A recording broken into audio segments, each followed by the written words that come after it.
El lince ibérico es un mamífero carnívoro endémico de la península ibérica.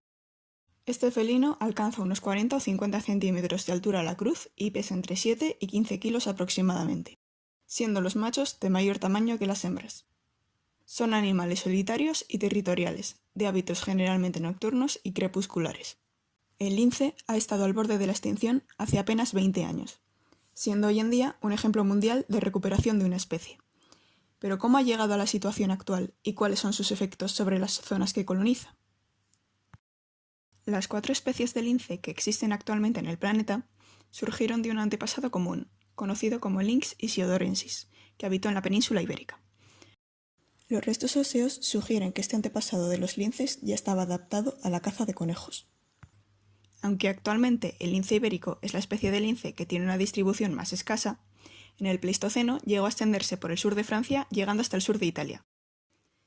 Hoy en día sabemos que en la península coexistieron el lince euroasiático y el lince ibérico, desde hace unos 125.000 años, cuando el lince euroasiático se asentó en el norte de la península, hasta hace aproximadamente 200 años, época más reciente en la que se ha datado esta especie. La coexistencia permitió la hibridación entre ambos linces de forma continua o recurrente, favoreciendo así la diversidad genética del lince ibérico. Los linces aparecen también en manuscritos antiguos, con connotaciones diversas. Por una parte, está presente en mitos, como el del linceo, de quien se decía que tenía una vista prodigiosa, de ahí el origen de la expresión tener vista de lince. O en el mito del rey Lincus, a quien Ceres transforma en lince para evitar que cometa un asesinato. Por otro lado, lo encontramos en diversos registros como alimañas, por cuya muerte se pagaba una cuantía que fue variando con el tiempo en relación a otras especies.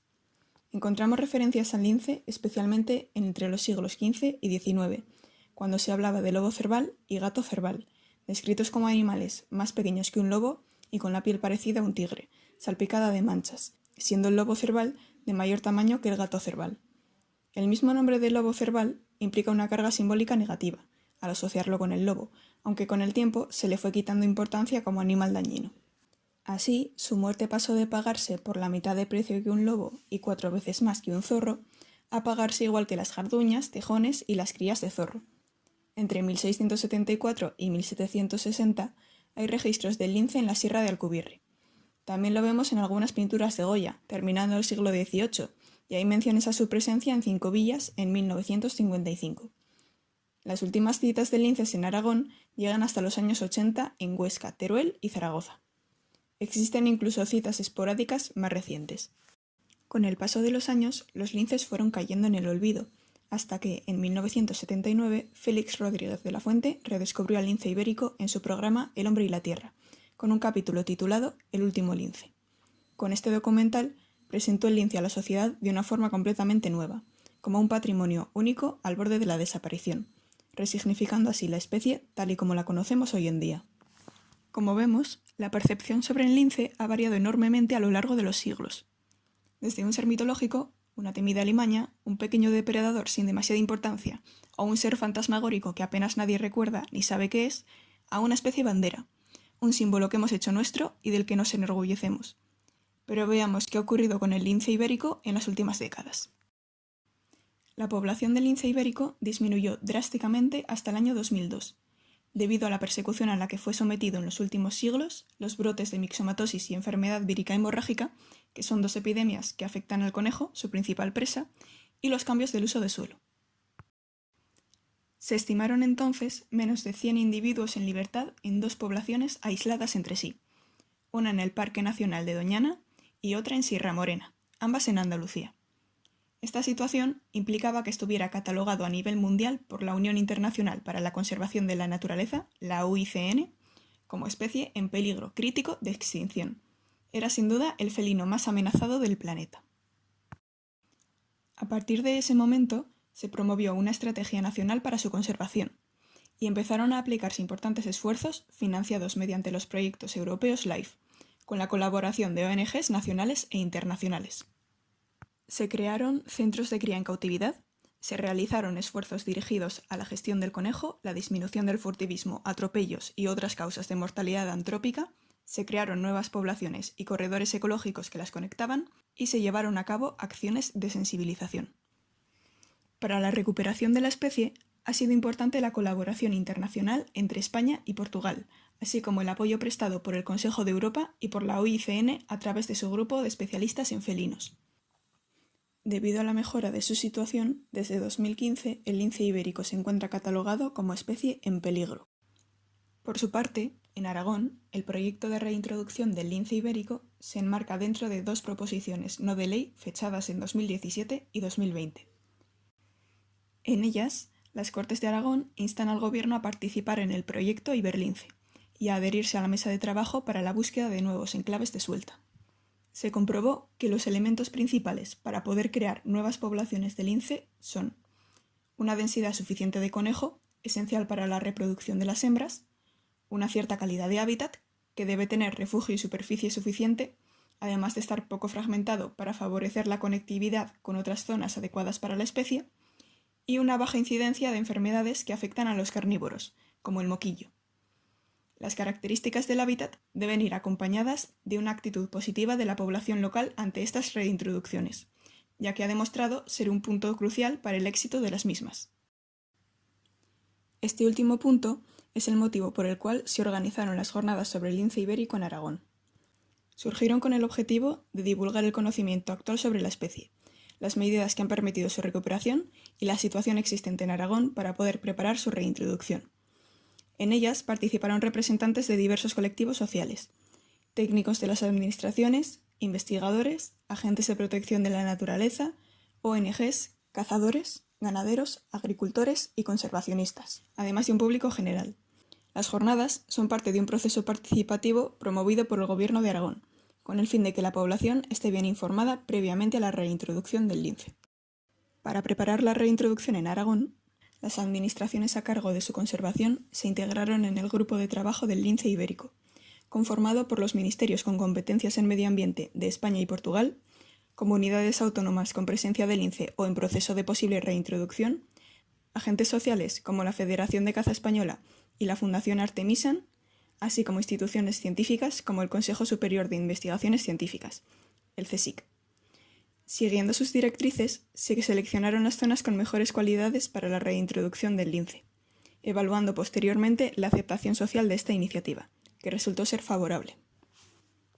En aquellos territorios en los que está presente el lince, se ha constatado la eficacia del establecimiento de convenios entre las administraciones regionales y los propietarios de fincas privadas, fijando compromisos entre ambas partes para mantener una gestión adecuada del hábitat, a la par que se mantienen las actividades económicas tradicionales, agrícola, ganadera y cinegética. La presencia del lince permite mantener la actividad habitual en cotos de caza mayor y menor, mientras que su gestión beneficia el aumento de determinadas especies de fauna cinegética y disminuye los mesodepredadores. Al ser un depredador apical, el lince regula los ecosistemas donde habita, reduciendo la abundancia de especies como el zorro, la garduña o el meloncillo y permitiendo la recuperación de especies de caza menor con alto valor socioeconómico, como la perdiz roja, entre otras. También tiene un efecto positivo sobre el funcionamiento de los ecosistemas que habita por su papel como especie paraguas. Esto se debe a que, para hacer una buena gestión del lince, se debe realizar una gestión de los hábitats que ocupa, favoreciendo así a otras especies asociadas a ellos, desde especies cinegéticas como el conejo, la perdiz o la tórtola, pasando por especies dependientes del conejo como el águila real o el búho real, hasta especies en peligro de extinción como el águila perdicera y el milano real.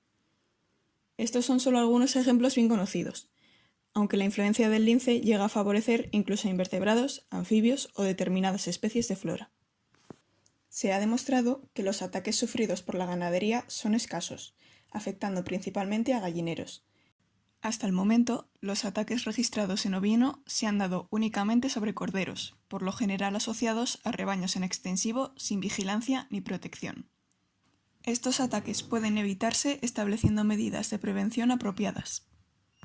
Además, se ha comprobado que la presencia del lince puede suponer una fuente de ingresos para el territorio donde habita mediante la oferta de ecoturismo, dedicado a la observación del lince y otras especies de fauna silvestre, lo que da la posibilidad de atraer turistas nacionales e internacionales.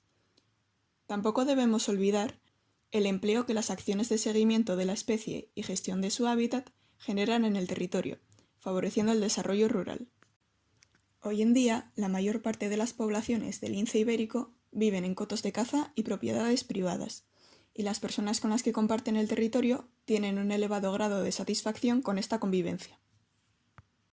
La evolución de la especie ha podido monitorizarse mediante varios métodos de seguimiento, como son el fototrampeo, el análisis molecular de heces y el radioseguimiento, pudiendo rastrear a los distintos ejemplares de forma individualizada observando su patrón de manchas, que es diferente para cada lince. Gracias a estas técnicas se ha podido corroborar un aumento del número de linces, que sobrepasaron los 1.600 ejemplares en 2022, así como de su área de distribución, existiendo actualmente 17 poblaciones de lince ibérico en la península.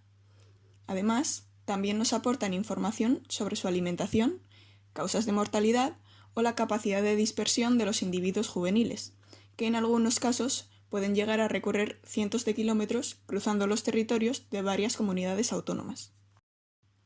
Algunas de las principales prioridades para la conservación de la especie son incrementar el número de poblaciones, el número de ejemplares y su distribución, y facilitar el contacto entre poblaciones, disminuyendo la fragmentación.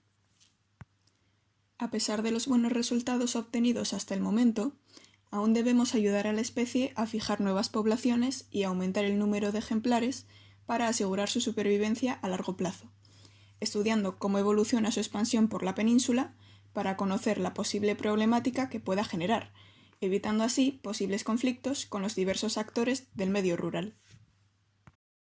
Afortunadamente, las experiencias obtenidas hasta el momento nos llevan a concluir que la convivencia con el lince es posible e incluso beneficiosa si viene acompañada de una buena gestión.